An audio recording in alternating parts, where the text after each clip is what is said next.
Welcome to the Ditch the Struggle podcast. I'm your host, Alana Rosso. I'm a graphic designer and career and success coach who knew I could do better, but kept falling short of where I wanted to go.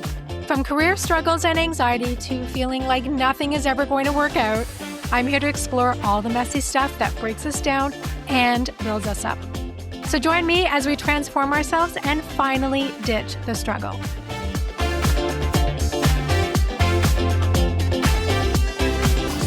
Hi, everyone. Welcome back. I am curious if you have ever been told you were judgmental, dramatic, overreactive, too sensitive, all of those things, any of those things, anybody? I definitely have. And here's the thing, is that you need someone like me in your life. And I know that's a bold statement. I'm not saying I'm special, but some people are a little different. And I didn't realize how different I was until, well, it's been a while since I've had to figure it out. And there are just some people who see in others things that other people can't.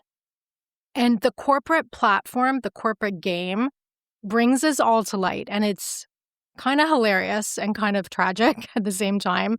The corporate platform, corporate culture, I think is inherently toxic. And I know that's also a bold statement. I'm not saying I haven't had great jobs, great experiences, great bosses for sure, but it is a bit of that dog-eat-dog world, and there's so many power structures in play. And then you have to understand, remind yourself that your livelihood, the ability to feed yourself, usually depends on your job for most people. So right from there, survival is involved.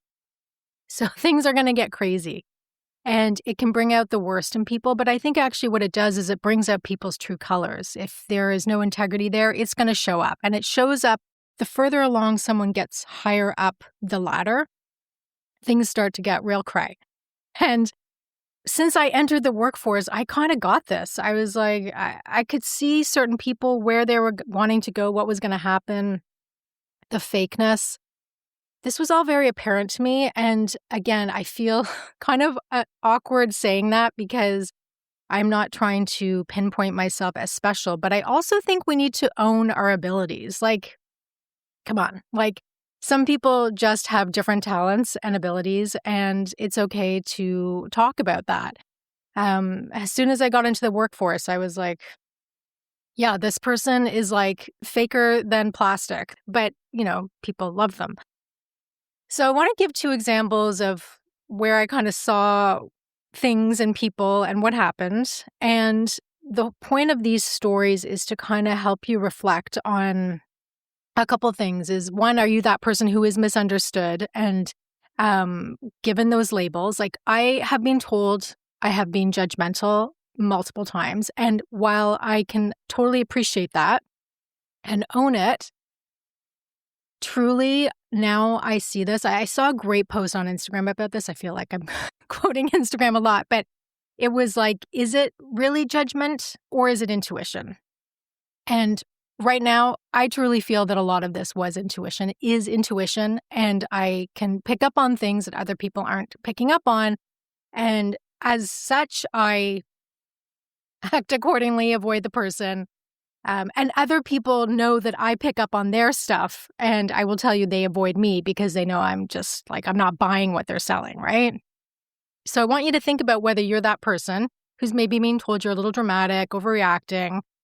And then the other thing to think about is really look at the people you're working with and maybe be a little bit more discerning. Look at them through a different lens. Maybe they don't have your best interest at heart. Maybe they're just not a nice person. And again, that feels harsh to say something. I know a lot of people are like, most people are good people. I have different perspective on that. And again, this may sound negative coming from someone in the coaching world, but I feel like it's kind of a 50-50 split. I feel like it's the law of polarity. There is good and there's bad. And the tension in humanity often comes from the fact that it's quite evenly split. And let's not even talk about humanity. Let's just talk about jobs. And I'm going to really kind of focus in on corporate culture. which I am not really playing a role in now. I have corporate clients, which has been great, but I'm not in that circus that I left in 2021, and that was because of a toxic boss situation. I have a whole series on that you can tune into. So let's just talk about these couple instances. So I'm going to leave the company names out and not give any obvious details away because other people involved, right? It's not just my story. So one job I was working at, there was a high up manager, let's say, and I'm going to call him Jay. So Jay was in a high up leadership role, and there was just something about him. I was like, this guy's fake. I'm not buying it. Super friendly, knows exactly what to say, very articulate, but there was a vibe. And I didn't dig it. And I just kept my distance. I was like, okay, I'm going to play this game and be friendly, and that's fine. Now, I didn't have to report to this person. They were more of a boss. And I know that my boss at the time shielded the team from this Jay. They could also sort of catch on to what's going on. So this person, I had these thoughts, and then it was confirmed in one very strange conversation. And it's funny how these small things can just help you understand a person, at least for me. I had recommended a friend to a role that they were hiring for. So she was very qualified. This person, super smart, and you would be a great fit. I was like, wow, this would be a great role. So you can recommend someone who's applied, and you can kind of, obviously, if I believe someone is a great role or a great fit, I'm going to say something. I'm always trying to help people move forward if they're aligned to what the opportunity is. And in this case, totally. So they apply, they had an interview. She told me how it went. Okay. So at this point, I really don't want to be involved. If I recommend someone, like, okay, I've done my part. Now just everyone do their thing. I don't want to be involved, and I really shouldn't be involved because that would be unprofessional. And this person, Jay, was in the kitchen and was like, hey, so I interviewed your friend. We'll call her Sarah. I interviewed Sarah. Oh, really nice. And I can't exactly remember what he said to the word, but it was something like, yeah, she's not going to be actually a great fit. And, we're probably going to hire internal, and kind of went on and on about how, yeah, nice that you put her forward, but we're not going to hire her, is essentially the conversation. And I'm kind of surprised. I was like, why are you telling me this?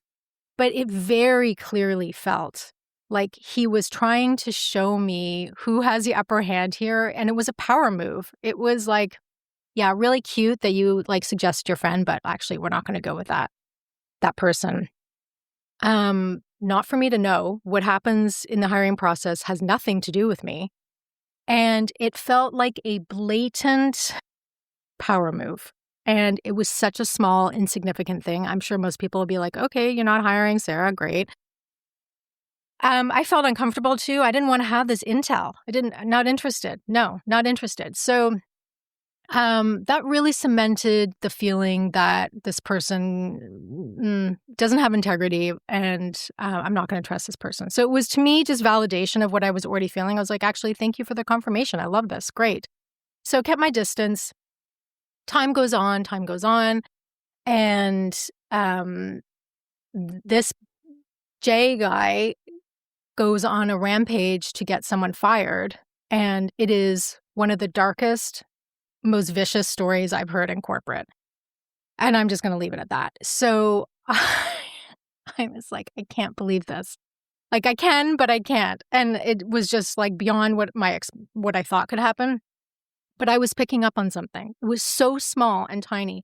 And what I've learned is those small, tiny conversations in kitchens are actually reflective of a much bigger picture. And I have to tune in on this. And I think everyone should be really paying attention to these small kitchen conversations. Everything happens in a kitchen, especially in corporate. Oh my gosh. What it is about the kitchen and getting coffee and all of that stuff. So this person goes on a vicious rampage to get someone fired. And I knew the kind of person this was. But what was wild was so many people when Jay eventually left the company, and that's a whole other story, but Jay leaves the company, so many people who were like under his leadership were like upset about it and like crying, like literally, because they didn't see what I saw, didn't see what was happening, didn't know what was happening, just absolutely oblivious to what kind of person this was, because he was a master manipulator. He was playing the game really well, and I could see those signs of viciousness, and no one else did. And that's the thing, like the people who are like sometimes the crazy toxic bosses, like, well, back to my example of having the one when I worked at Blush Cosmetics, not everyone saw to the same extent what I saw, because they weren't necessarily targeted. So these people do pick targets. And so if you're not a target, it is very possible that you're just not going to notice anything because you're just flying under the radar. They're not interested. They feel like they can't use you as a pawn. You're not of service to them. So you won't see it. But I've always seen this. Like, this is totally irrational. But when I was in my 20s, I worked very short term at a job. And I left the job because of the way that my boss was treating someone else. It had literally nothing to do with me.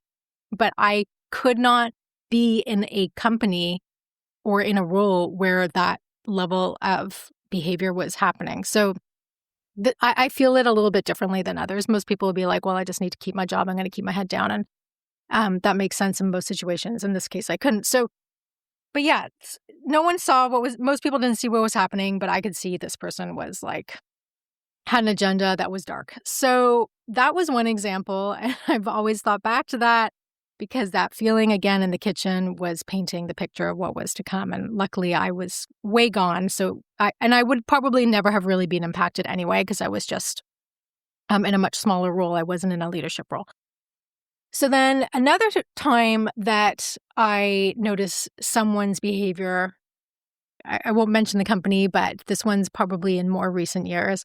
There was someone who was in a leadership role and they were gunning for, like, you could tell that the plan was that they were going to be the general manager. So they were going to move up into a very big leadership role.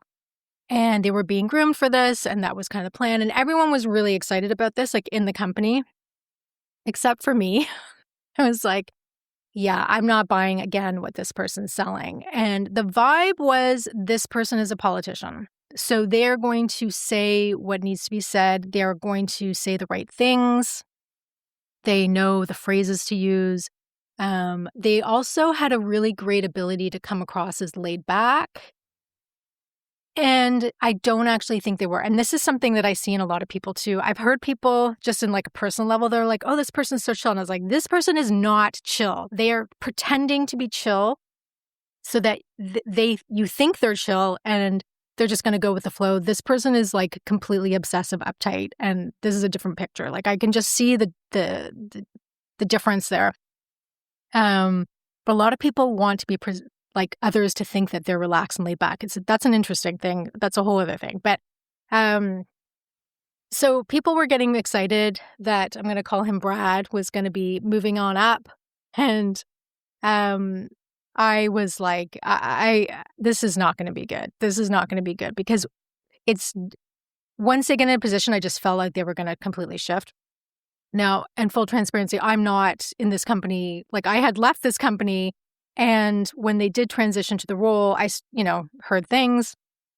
And I was like, how are you surprised at this? Again, I couldn't help but wonder how people are not getting what this person was up to. They just started throwing people under the bus left, right, and center. And it was one of those things that some people they'll play the game and they know exactly what to say. And then they get to the position of power that they want. And then they just become not a good person, not really a leader for the actual team. They pretended they were. They said those things. Again, like a politician vibe is the best way to describe it. And then they get voted in, so to speak. And it's like, okay, well, we're just going to be a jerk. So this has happened multiple times and happens often. And often for a long time, I don't anymore. It used to push aside that intuition and that feeling. And truthfully, people would say, like, you're being that dramatic, overreactive, like, give the person a chance. You don't really know them. That is in some ways true, but how do you not see these patterns? Like, how do you not see these little red flags?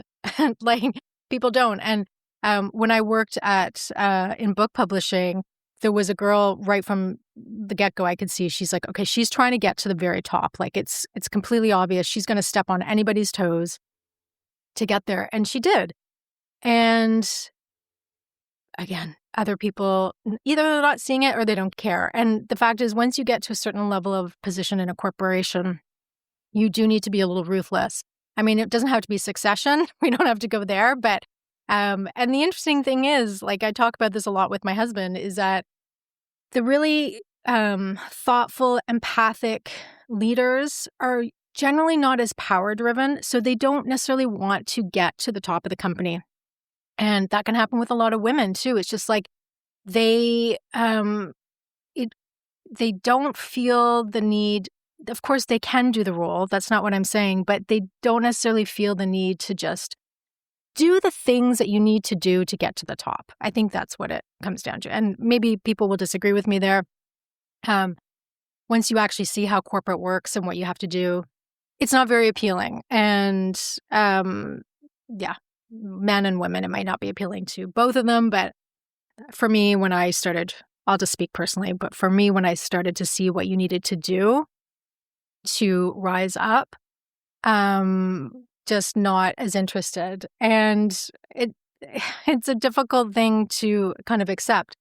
I had a designer text me, the funniest thing, who also struggles with some people in leadership who are displaying some of the qualities that I've talked about here, lack of integrity, just not being a nice person. And she sent me a text that said, above anything, people in general should just stop being jerks and we can all just get on with our goals. That is the dream. That is the dream, that all these people just stop being jerks. Unfortunately, it's not necessarily going to happen. And again, it's not in every company. It's not in every scenario. But I do want to really encourage people to not be so hard on themselves. Like, I personally was very hard on myself, going, okay, I'm being very judgmental. This is just like, I'm harsh. It was like Hammer Time on steroids. But the truth is, the track record of where I was kind of correct and where I was right to avoid certain people is there. And perhaps with you, you might be ignoring your intuition because you don't want to be seen as judgmental, and also you want to be seen as a nice person. I feel like there's nice girl syndrome very much tied to this. And there's a lot of people who don't want to hear what you have to say. There's definitely people that don't want my opinions on certain things. Like, I am a dream killer in a lot of different ways. In a small thing that people don't want to hear what's in some of the food that they're eating. And I'm a total dream killer with that. My sister gets really annoyed with me, I think. But I personally want to know these things and I want to have the information. But some people want to keep their head in the sand. And I have gotten to the point where I personally don't want to ignore that intuition. And I want to just align myself to the people who have integrity. And that's really important to me. It's a core value of mine. And a lot of those people with integrity are not high up in corporate. This is just my observation. And it's not impossible, but it's not as likely. Let's just put it that way. So I don't care now that people are going to give me this label. I think it's a superpower to be able to see these things. I can now avoid situations, avoid people. Like, I just walk away from things that I just didn't do. I stayed kind of aligned with people or in positions too long. Now, a certain amount of those two stories I told you, I was able to avoid like those people. It was not really directly impacting me. It wasn't an immediate boss.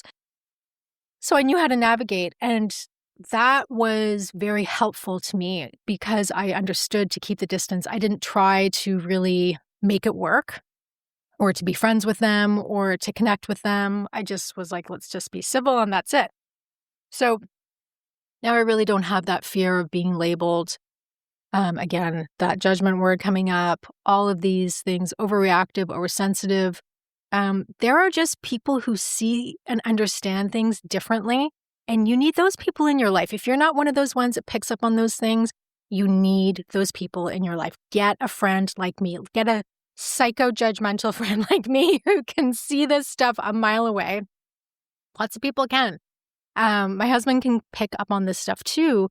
In fact, the craziest thing was he never would do this, but I feel like he could be like a CIA profiler, because when he worked in a bank once, which is the most un-Declan job possible, like Declan working in a bank is like just, it makes zero sense if you ever met him, but he worked in a bank and he was just a random job, I kind of a paper pushing job. And I actually think he was a temp. He was like through a temp agency. And they would ask him to come into job interviews when they were hiring candidates because he was such a good judge of character. They were like bringing in this temp guy. He was so young at the time. Be like, hey, Jack, can you just give your thoughts on this person? Because some people just pick it up. And he'd be like, yes or no.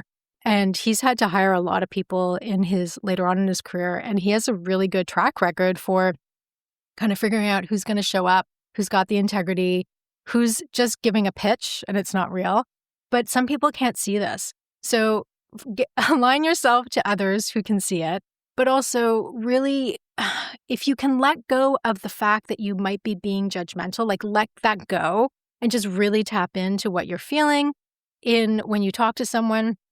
I mean, a huge way to figure out whether that person is like, good for you to be around is like literally, how do you feel after you walk away from a conversation with them? Even if it is those small kitchen conversations over coffee. How do you feel? Do you feel kind of gross? Do you feel kind of annoyed with yourself? Do you kind of question what you said? Do you feel off or do you feel great? That tapping into that alone, we ignore that.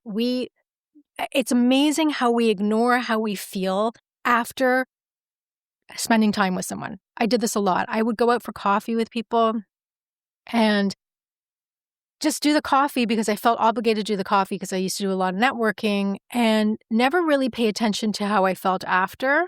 And I would feel off, or just like the rest of my day would be just not right, or just off.